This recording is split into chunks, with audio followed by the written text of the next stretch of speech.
نماز ایک ایسی چیز ہے کہ شیطان کی پہلی کوشش یہ ہوتی ہے کہ نماز پڑھنے نہ دے.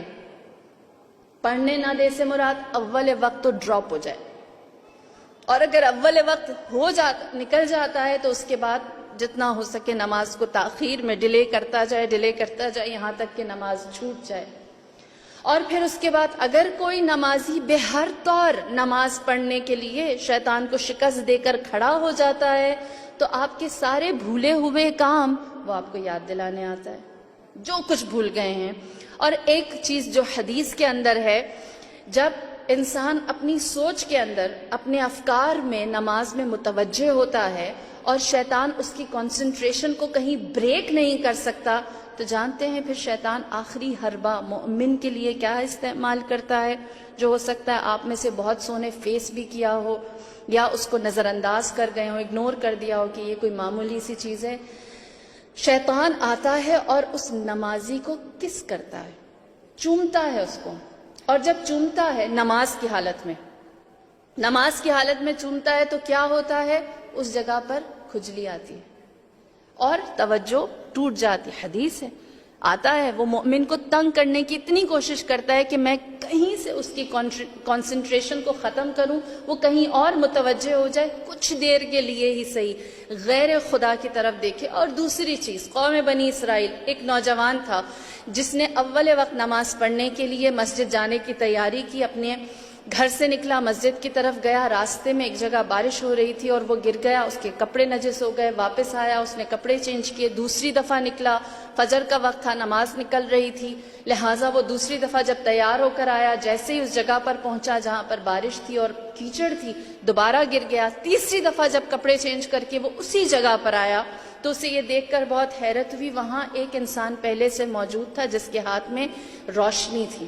اس نے کہا اندھیرے کی وجہ سے بار بار گر جاتے، آؤ میں تمہیں مسجد تک پہنچا دیتا ہوں.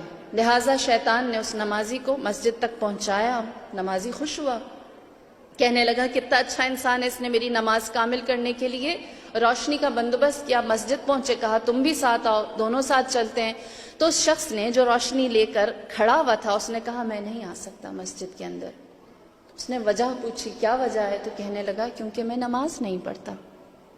نمازی حیران ہوا، میری نماز کا بندوبست کیا ہے اور تم خود نماز نہیں پڑھتے، کیا وجہ ہے؟ تو اس نے وجہ بتائی اور کہنے لگا کہ میں نے خدا کو ایک آخری سجدہ کیا تھا، اس کے بعد سے میں اللہ کے سامنے جھکا نہیں. نمازی حیران ہوا، کہنے لگا تو شیطان ہے؟ اس نے کہا ہاں میں شیطان ہوں. نمازی حیران ہوا، کہنے لگا شیطان ہوتے ہوئے تو نے میری نماز کا بندوبست کر لیا.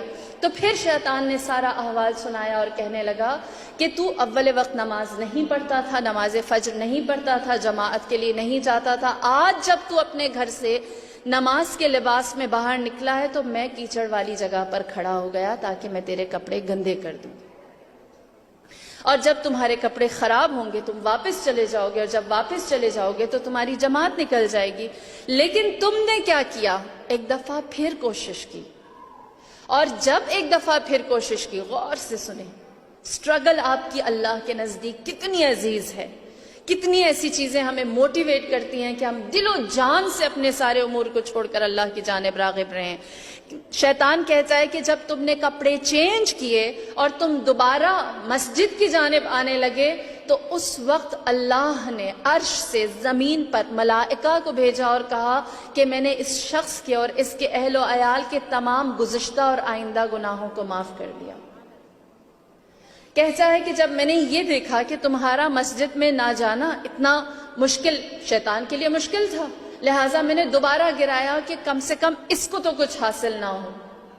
لہٰذا میں نے تمہیں دوبارہ گرایا، تم پلٹ کر آئے اور ایک دفعہ پھر تم نے وہی کوشش کی. اور جب تم نے دوبارہ وہی کوشش کی تو اللہ کی طرف سے فرشتے نے یہ ندا دی اور کہا کہ ہم نے اس شخص کے اہل و عیال، اس کے خاندان سب کو معاف کیا، اور جو اس کے گزشتگان مرحومین تھے اور آئندہ آنے والی نسلیں تھیں ان سب کے لیے ہم نے مغفرت کو رکھا.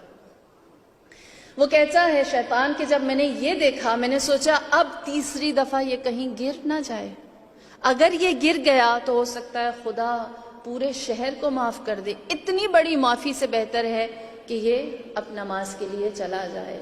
دیکھیے نمازی اپنی جگہ محترم ہے، لیکن نماز کے لیے کوشش کرنے والا اور نماز کی جانب جہاد کرنے والا وہ خدا کے نزدیک زیادہ عزیز